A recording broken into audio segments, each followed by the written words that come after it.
Assalamualaikum warahmatullahi wabarakatuh. Perkenalkan, nama saya Ade Pradana. Saya di sini akan melakukan sebuah pengumpulan tugas midterm test pada mata kuliah Cultural Studies.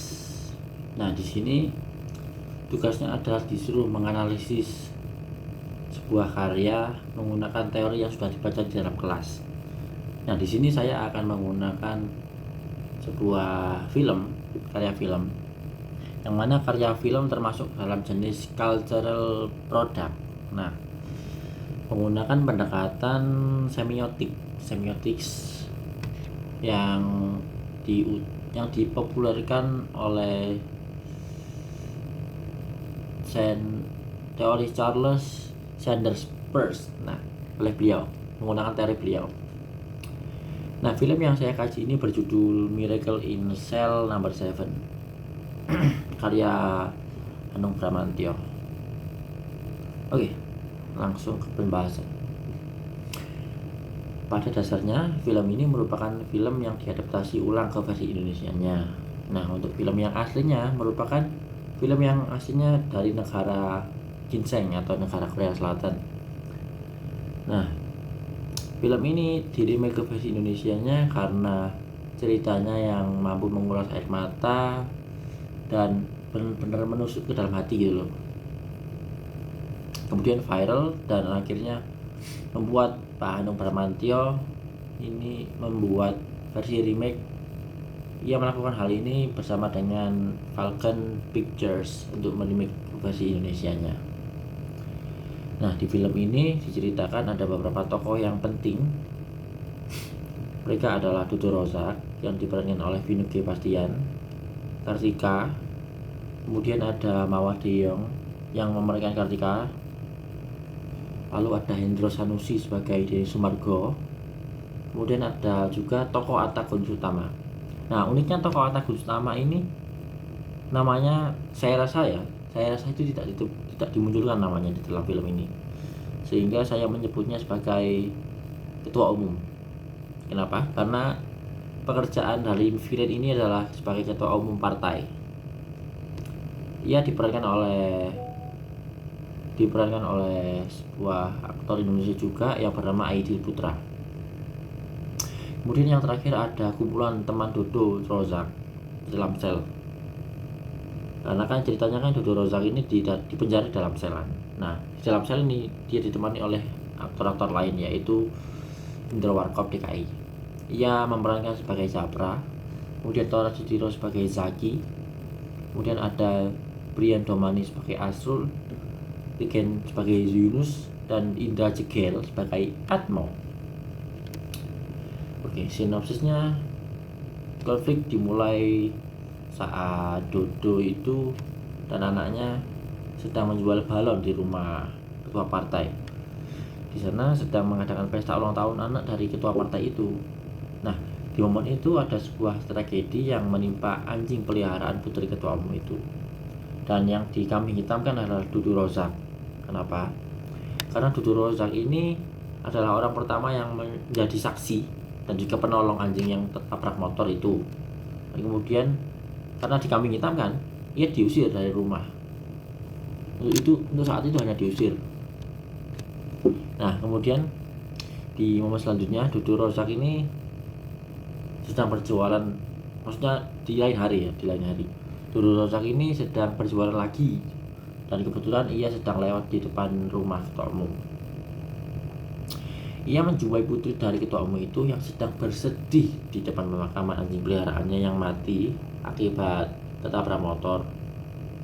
Sontak saja itu membuat Dudu Rozak ini ingin menghibur. Nah, Dudu Rozak pun menghampiri putrinya ini dan memberikan sebuah balon yang berbentuk anjing agar si putri ini tidak bersedih lagi. Namun itu semua tidak terjadi, malahan si putri ini kabur dari Dodo dan lari darinya. Singkat cerita, Dodo dengan kondisi telanjang dada dan si putri ini dengan beberapa pakaiannya yang lepas dan tergeletak dan tak sadarkan diri dalam keadaan basah karena ada luka di keningnya di samping kolam renang rumahnya ketua umum itu. Dudu tertangkap basah oleh asisten rumah tangga dari ketua umum itu, dan kemudian asisten ini berteriak kencang, ah, yang kemudian membuat teriakannya itu membuat mendatangkan asisten rumah yang lainnya itu untuk menghampiri. Begitu asisten yang lainnya menghampiri, dia langsung memukul Dudu Rozak di bagian belakang hingga pingsan. Nah, singkat cerita, Dudu yang tiba-tiba pingsan ini, saat tersadar ia sudah berada di dalam kantor polisi guna untuk diinterogasi. Namun apalah daya, karena Dudu ini mengalami kesulitan untuk berbicara, membuatnya semakin dihajar, karena memang ketua umum ini sangat menginginkan kalau orang yang membunuh putrinya ini dihukum mati. Nah, pertanyaannya adalah, mengapa orang-orang yang berkuasa cenderung memperlakukan atau melakukan hal apa saja untuk mendapatkan apa yang ia inginkan, termasuk untuk mengatur hal-hal yang menyimak hukum, khususnya terhadap orang-orang yang memiliki kekurangan fisik atau disabilitas. Orang-orang yang menyandang disabilitas ini cenderung disudutkan atau semakin dipojokkan pada film ini. Itu adalah pertanyaan. Nah, kemudian kita masuk ke pembahasan. Saya menggunakan teori Charles Sanders Peirce semiotik. Untuk immediate objeknya adalah, yang pertama, Dudu itu sebagai simbol orang disabilitas atau orang kecil. Kemudian ketua umum ini simbolnya adalah kekuasaan, power, dan kesewenangan. Kemudian immediate interpretannya adalah, yang pertama, Dudu itu menggambarkan orang yang memerlukan bantuan orang lain untuk bisa melakukan kegiatan di kesehariannya. Dan saya rasa tempat yang cocok untuknya adalah di rumah sakit jiwa. Dan karena di sana itu selain ada perawat dan penjaga, di sana juga terdapat tenaga kerja medis yang mampu menerapi Dudu agar bisa sembuh dan hidup normal seperti manusia pada umumnya. Kemudian yang kedua itu ketua umum. Ketua umum ini tergambarkan sebagai manusia terkuat dalam konflik ini. Sosoknya bagaikan singa, dan Dudu itu merupakan seperti tikus. Mengapa seperti tikus? Ya, karena si tokoh antagonis utama ini benar-benar membuat sosok Dudu ini merasa tidak memiliki opsi lain selain mengikuti perintah atau kemauan dari ketua umum ini. Seperti kejadian yang ada di dalam film, si ketua umum ini mengancam akan membunuh anak dari Dudu, yakni Kartika, jika saja Dudu membuat pernyataan yang meringankan hukumannya di depan hakim. Akhirnya Dudu mau tidak mau harus memilih untuk menyelamatkan anak tercintanya, dan Dudu pun memilih mati daripada harus melihat anaknya mati. Walaupun ancaman yang dilontarkan oleh ketua umum ini belum ada bukti, atau mungkin itu hanyalah sebuah ancaman, atau mungkin memang ada rencana untuk membunuh anak Dudu. Dan itulah juga yang menggambarkan power dari tokoh ketua umum ini. Karena hanya dengan ancaman saja, power yang ia miliki itu memungkinkan untuk membuat lawannya itu gentar atau takut. Kemudian science phenomenon brute facts. Yang pertama menurut saya adalah fenomena yang dialami Dudu ini membuat saya teringat akan suatu hal yang mengenai banyaknya kasus penganiayaan terhadap orang-orang yang memiliki kebutuhan khusus. Memang hal ini terdengar sangat tidak manusiawi, namun itulah yang terjadi di luaran sana. Para oknum ini membuat orang-orang disabilitas melakukan pekerjaan dengan cara mengamen di jalan raya, atau mungkin dulu banyak dijumpai orang-orang yang meminta-minta uang di rest area dan sebagainya.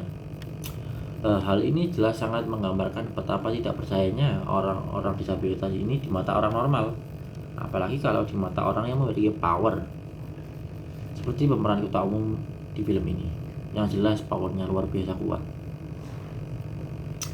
Yang kedua itu di dunia nyata, Kata power dalam konteks seorang yang menjabat sebagai ketua umum partai tentunya mengacu pada kekuasaan, pengaruh, dan otoritas yang dimiliki oleh individu tersebut dalam partai.